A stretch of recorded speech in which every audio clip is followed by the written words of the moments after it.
Call me Dave here. Yeah, off with another one. You know what? Some cheeky bastard just said to me, "Why are you wearing a t-shirt with the wolf on it?" I said, "Look, I'm from Wales, mate. How do you think we catch a sheep? Oh, we fucking sneak up behind them, don't we? Fucking wolf in sheep's clothing." Oh, can't please everyone, can you? Sometimes you can't please any bugger. Anyway, I was meeting up with this girl in town. She called me, she said, "Do you mind if I wear my hair in a bun?" I said, "You can put your hair in a fucking bacon sandwich if you want. As long as you're nice to me, I don't care." Now, she was from Russia. I saw her name and I thought, I'll have a bit of fun with that. So me and Ivana Humbalot started seeing each other. She had a massive pair of Bristols. He turned around a bit quick and knocked the fucking TV off the cabinet. My fucking wrists went, prematurely. Fucking hell. Imagine that. Jesus. I'll take good care of my wrists. Most lads take care of this one, but I do both. Heads or tails? I'll do both. Yeah, what my friend was saying, big Bristols, more than a handful is a waist. I said, well, you'd know, your missus' tits are so small, there's not enough material in her bra to make fucking earmuffs for a wasp. You know what I mean? And she's really skinny too. I put my arms around her once and slapped myself in the fucking face. You know what I mean? You know, hide behind the microphone stand, you can't fucking see her. The other day he said he loves being with her. He said, but when they're making love, she's so skinny, it sounds like shaking a tin of tuna. I was like, just what you want, fellas. Not. I said, as long as it doesn't smell like a tin of tuna, you're all right there, mate. You're all right. Bloody hell. I tell you, us men, we have some funny conversations, don't we? Christ.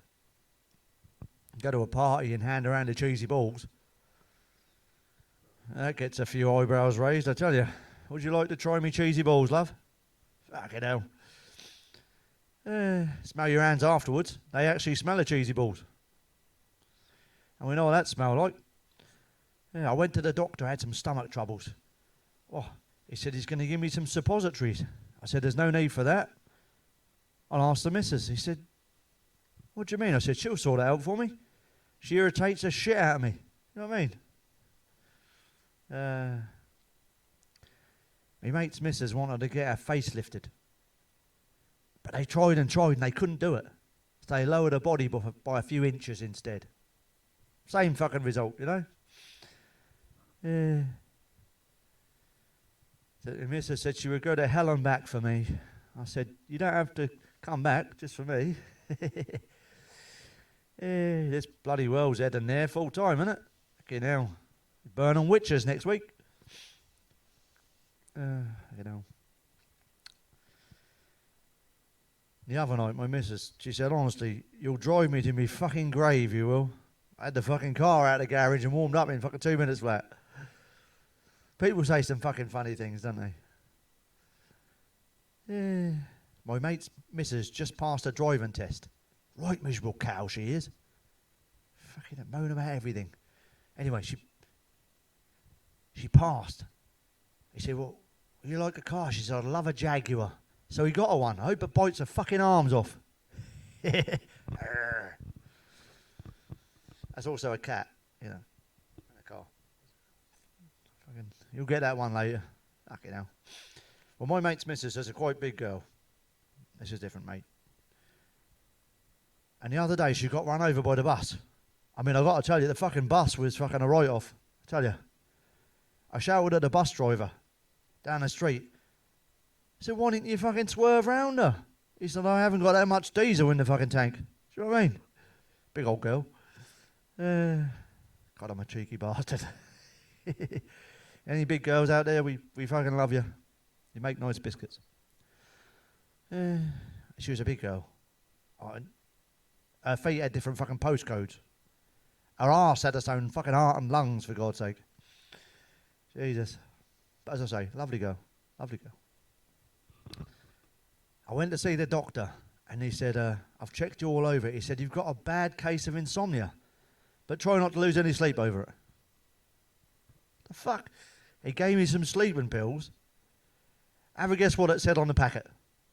Warning, these may make you feel drowsy.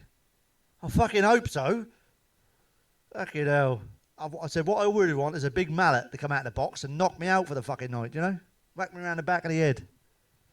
That'd make me sleep. Fucking hell. Might make you drowsy. They're fucking sleeping pills. That's funny. Two psychiatrists walk past each other in the corridor. Yeah. Rupert Bear trousers. Smart shirt. One goes, oh yeah. The other one goes, I wonder what he meant by that. Well, they analyse everything, don't they? Well, I got my first stand-up gig the other week. For a while I was sitting down after I got struck by lightning when I first started doing this comedy.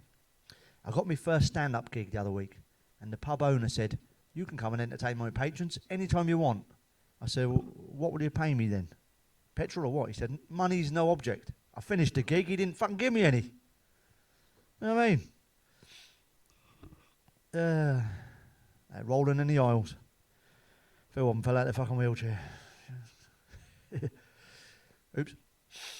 There's a new diet going around. That's an alcohol diet. For all us, you know. You just drink spirits, and drink until you fall over. My mate said, well, how'd you lose weight on that then? I said, you've got to try and get off the fucking floor. It's pretty hard when you're pissed as fuck. You know what I mean? There for hours. I was walking down the road earlier. Down this road. There was a geezer on the left. He was walking a dog and holding a bag of shit in his hand. And on the other side of the road, there was a man and a woman off the estate holding a can of fucking tenants, walking along, holding each other's hand. And my mate was with us. I said, Pete, what's wrong with this picture? He said, nothing. They're both walking with a dog and they both got a bag of shite in their hand. I was like, it's a bit harsh, Pete, isn't it? Fucking hell. Had to turn the other way. I don't wear this mask when I'm going down the fucking shop, do I? I should do. Hey, you guys. I should do. Anyway, if you hadn't noticed, that was Christmas a little while back. So my New Year's resolution this year was to stop drinking, to stop smoking, and stop having sex. I did it, but it was the worst fucking hour of my life. Nearly killed me. Bloody hell. Supposed to enjoy this life, ain't you? The other night, that was really windy. You noticed how windy it's got lately? Fucking hell. It's really windy outside. The missus went out in the car. Half an hour later, she called me. She said, something wrong with the car. It won't start. So I think I flooded the engine. That's a bit technical for you. What makes you say that? He said, I'm in the fucking river. Definitely flooded. Fucking hell. So you weren't following the fucking sat-nav again, were you? Use your eyes, not the fucking sat-nav. But the other day, it was my mate's anniversary.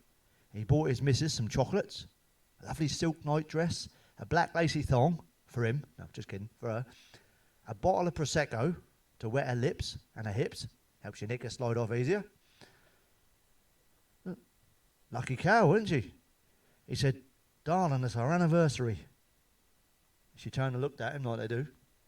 He said, let's have a wild, passionate night in bed tonight. She said, you mean a fuck? He said, yes, okay then. He said, she turned around to him and she pointed at him and she said, don't you be coming to me every fucking year expecting sex, you bastard. Now, married people know all about this shit. Jesus. Earlier on, and Mrs. shouted at me earlier. She said, oi, come upstairs to the bedroom. I thought, hey up.